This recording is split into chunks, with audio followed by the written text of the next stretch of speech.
GK kids. सोई हुई राजकुमारी की कहानी। एक खुशहाल राज्य में एक राजा और रानी रहा करते थे। सारी खुशियां होने के बावजूद वे दुखी थे, क्योंकि विवाह को वर्षों बीत जाने के बाद भी उनकी कोई संतान नहीं थी। वे हर समय भगवान से प्रार्थना करते कि उन्हें संतान प्राप्ति हो जाए। एक सुबह रानी राजमहल के सरोवर के किनारे हाथ जोड़कर सूर्य देवता से प्रार्थना कर रही थी कि तभी एक चमत्कार हुआ। सूर्य की उजली किरण सरोवर के किनारे रखे पत्थर पर पड़ी और वह पत्थर एक मेंढक में परिवर्तित हो गया। मेंढक ने भविष्यवाणी की कि 1 वर्ष के भीतर रानी एक बच्ची को जन्म देगी, और ठीक वैसा ही हुआ। 1 वर्ष बाद रानी ने एक खूबसूरत बच्ची को जन्म दिया। उस बच्ची के मुख पर सूर्य की किरणों सी चमक थी। उसका नाम रोजामंड रखा गया। पुत्री के जन्म की खुशी में राजा रानी ने एक बहुत बड़ा जश्न आयोजित किया, जिसमें राज्य की पूरी प्रजा को बुलाया गया। राज्य के बाहरी छोर पर स्थित सुनहरे वन में 13 परियां रहा करती थी। राजा रानी ने उनमें से 12 परियों को तो जश्न में बुलाया, किंतु वे 13वीं परी को बुलाना भूल गए। जश्न के दिन पूरे राजमहल में उल्लास का वातावरण था। मधुर संगीत, नृत्य, रंगारंग कार्यक्रमों के साथ ही एक बड़े भोज का आयोजन किया गया था। नन्ही राजकुमारी रोजामंड सोने के पालने पर लेटी हुई थी। एक एक सभी मेहमान राजकुमारी के पास आकर उसे उपहार के साथ आशीर्वाद भी दे रहे थे। परियों ने भी रोजामंड को बेशकीमती उपहार दिए। उपहारों के साथ ही उन्होंने कई आशीर्वाद भी रोजामंड को दिए। किसी ने उसे सुंदरता का तो किसी ने दयालुता का आशीर्वाद दिया। किसी ने अपार धन का तो किसी ने सुंदर मन का आशीर्वाद दिया। यह सिलसिला 11वीं परी तक चला। 12वीं परी के आशीर्वाद देने के पहले ही 13वीं परी वहां आ गई। वह जश्न में ना बुलाए जाने के कारण बहुत क्रोधित थी। उसने रोजामंड को श्राप दे दिया कि अपने 16वें जन्मदिन के दिन उसे एक सुई चुभेगी और वह मर जाएगी। श्राप देकर 13वीं परी वहां से चली गई। जश्न में उपस्थित सभी लोग अवाक रह गए। राजा रानी बहुत दुखी थे। वे परियों से प्रार्थना करने लगे कि किसी तरह रोजामंड को दिए गए श्राप को समाप्त कर दे, किंतु यह संभव नहीं था। परियों ने बताया कि किसी भी श्राप को समाप्त नहीं किया जा सकता। यह सुनकर रानी विलाप करने लगी। 12वीं परी का आशीर्वाद शेष था। रानी को विलाप करता देखकर वो बोली, 13वीं परी का श्राप समाप्त तो नहीं किया जा सकता, किंतु मैं अपने आशीर्वाद से उसे कम कर सकती हूँ। उसने रोजामंड को आशीर्वाद दिया कि अपने 16वें जन्मदिन पर सुई चुभने पर वह मरेगी नहीं, बल्कि 100 वर्षों के लिए गहरी नींद में सो जाएगी। यह सुनकर राजा रानी का दुख कुछ कम अवश्य हुआ। उन्होंने 12वीं परी को धन्यवाद दिया। राजा रानी की इच्छा रोजामंड का विवाह देखने की थी। वे परियों से बोले, आपने 13वीं परी का श्राप कम कर दिया। इस बात की हमें बेहद खुशी है, किंतु दुख ये है कि हम लोग रोजामंड का विवाह नहीं देख पाएंगे। जब 100 वर्षों के बाद वह सोकर उठेगी, तब तक हम मर चुके होंगे। तब 12वीं परी बोली, जैसे कि रोजामंड 100 वर्षों के लिए सोएगी, राजा रानी सहित पूरी प्रजा भी सो जाएगी। रोजामंड के जागने पर ही सब जागेंगे, और रोजामंड नींद से तब जागेगी जब एक सच्चा प्यार करने वाला राजकुमार उसे चूम लेगा। इसके बाद सभी परियां राजमहल से चली गई। परियों के जाने के बाद राजा रानी ने सेवकों से कहकर राजमहल के सारे चरखे और सुइयां नष्ट करवा दी। वे किसी भी सूरत में रोजामंड को दुष्ट परी के श्राप से बचाना चाहते थे। दिन बीतने लगे और रोजामंड बड़ी होने लगी।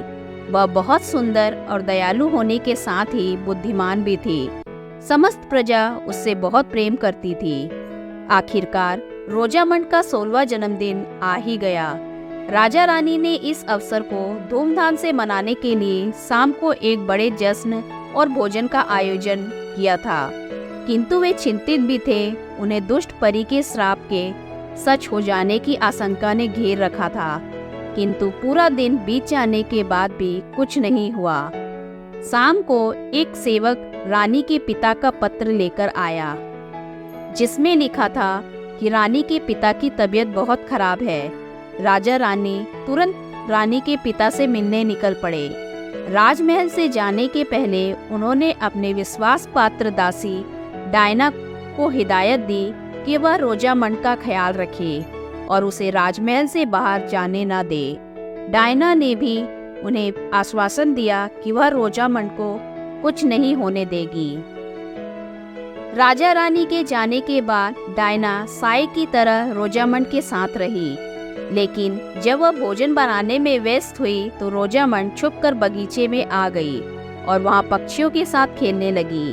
खेलते खेलते उसे एक फूल पर बैठी सुनहरी तितली नजर आई। उसे पकड़ने जैसे ही रोजामंड ने हाथ बढ़ाया, वह उड़ गई। रोजामंड उसके पीछे भागने लगी। उड़ते उड़ते तितली एक मीनार के सामने पहुंच गई। वह एक पुरानी मीनार थी और बहुत ऊंची थी। रोजामंड के मीनार के सामने पहुंचने पर तितली मीनार के भीतर चली गई। रोजामंड भी तितली के पीछे मीनार में चली गई। मीनार में गोलाकार सीढ़ियां बनी हुई थी। रोजामंड तितली के पीछे जाते हुए सीढ़ियां चढ़ने लगी। तितली उड़ते उड़ते मीनार के सबसे ऊपरी मंजिल पर पहुंच गई और उसके पीछे रोजामंड भी। मीनार के उस हिस्से पर एक छोटा सा कमरा था। तितली के पीछे रोजामंड उस कमरे में चली गई। वहां एक बूढ़ी औरत चरखा चला रही थी। रोजामंड ने कभी चरखा नहीं देखा था। वह आश्चर्य से उसे देखने लगी। बूढ़ी औरत ने जब सिर उठाकर रोजामंड को देखा तो रोजामंड ने पूछा, आप ये क्या कर रही हैं? मैं इस चरखे से सूत काट रही हूँ। क्या तुम भी सूत काटना चाहोगी? बूढ़ी औरत ने उत्तर दिया। रोजामंड ने कभी चरखा नहीं देखा था, इसलिए उसका मन सूत काटने मचल गया। वह चरखे के पास बैठ गई और चरखा चलाने लगी। बूढ़ी औरत उसे देखकर कुटिलता से मुस्कुराने लगी। वह बूढ़ी औरत और कोई नहीं बल्कि दुष्ट 13वीं परी थी। रोजामंड चरखा चलाते हुए बहुत खुश थी, लेकिन अचानक ही एक नुकीली सुई उसकी उंगली में आ घुसी और वह गिर पड़ी। गिरते साथ ही वह गहरी नींद में सो गई। दुष्ट 13वीं परी का श्राप पूरा हो चुका था। वह हंसते हुए वहां से चली गई। इधर राजा रानी जब वापस लौटे तो रोजामंड को महल में ना पाकर चिंतित हो उठे। डायना भी उन्हें कुछ बता नहीं पाई। राजा ने सैनिकों को रोजामंड को ढूंढने के लिए भेजा। वे स्वयं भी उसे ढूंढने लगे। पूरा महल तलाशा गया, किंतु रोजामंड नहीं मिली। खोजते खोजते सैनिकों के साथ राजा रानी मीनार में पहुंचे। वहां ऊपरी मंजिल के कमरे में उन्होंने रोजामंड को सोते हुए पाया। पास ही चरखा भी रखा हुआ था। वे समझ गए कि दुष्ट परी के श्राप ने अपना काम कर दिया है। रानी दुख के मारे विलाप करने लगी। तब राजा ने उसे समझाया कि हमें रोजामंड को लेकर महल चलना चाहिए, क्योंकि कुछ ही देर में हम सब भी सो जाएंगे। रोजामंड को राजमहल में ले जाया गया और उसे तैयार कर मखमली बिछौने वाले एक बिस्तर पर लेटा दिया गया। सोती हुई रोजामंड बहुत ही सुंदर लग रही थी। कुछ ही देर में राजा रानी, दरबारी और राज्य की पूरी प्रजा सो गई।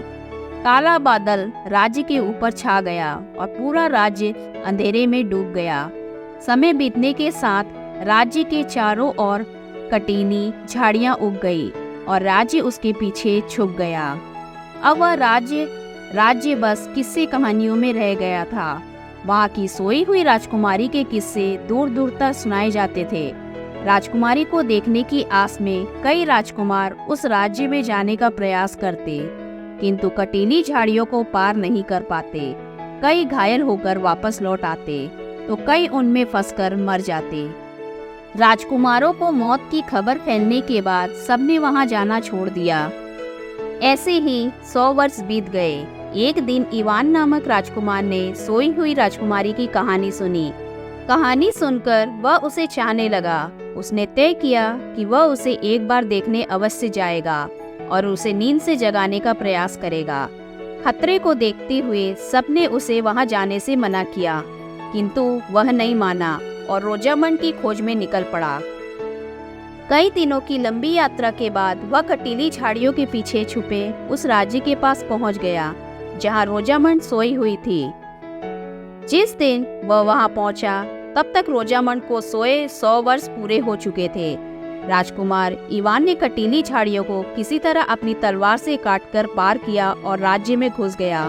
राज्य के अंदर जाने पर उसने देखा कि पूरी प्रजा सोई हुई है। वह राजमहल के पास पहुंचा तो दरबारों को भी सोता हुआ पाया। महल के अंदर प्रवेश कर वह राज दरबार में पहुंचा, जहां राजा रानी सहित सारे दरबारी सो रहे थे। महल में घूमता हुआ वह अंततः उस कक्ष में पहुंच गया जहां रोजामंड सोई हुई थी। सोई हुई राजकुमारी रोजामंड को देखकर राजकुमार का उसके प्रति प्रेम और बढ़ गया। वह रोजामंड के पास गया और उसके हाथों को अपने हाथ में लेकर चूम लिया। जैसे ही उसने रोजामंड को चूमा, दुष्ट परी का श्राप समाप्त हो गया और रोजामंड नींद की नींद से टूट गई। आंखें खोलते ही उसने एक सुंदर राजकुमार को अपने सामने पाया। वह जान गई कि यही वो सच्चा प्रेम करने वाला राजकुमार है जिसने उसे 100 वर्षों की गहरी नींद से जगाया है। राजकुमार ने रोजामंड को बताया कि वह उससे प्रेम करता है और उससे विवाह करना चाहता है। रोजामंड ने उसका यह विवाह प्रस्ताव खुशी खुशी स्वीकार कर लिया।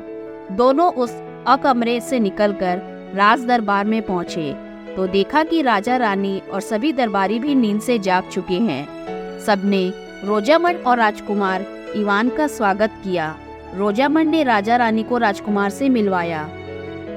राजा रानी राजकुमार से मिलकर बहुत खुश हुए। राजकुमार ने उनसे रोजामंड का हाथ मांगा और राजा रानी ने खुशी खुशी रोजामंड का हाथ राजकुमार इवान के हाथ में दे दिया।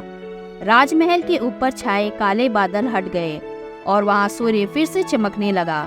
सबने मिलकर सूर्य देवता की प्रार्थना की और उन्हें धन्यवाद दिया। उसी दिन रोजामंड और राजकुमार का विवाह कर दिया गया। जब रोजामंड और राजकुमार का विवाह हुआ तो सूर्य से आग का एक गोला निकला और दूर जंगल में बनी एक झोपड़ी पर जा गिरा। वह झोपड़ी दुष्ट 13वीं परी की थी। झोपड़ी के साथ वह भी जलकर मर गई। रोजामंड और राजकुमार इवान खुशी खुशी रहने लगे। धन्यवाद।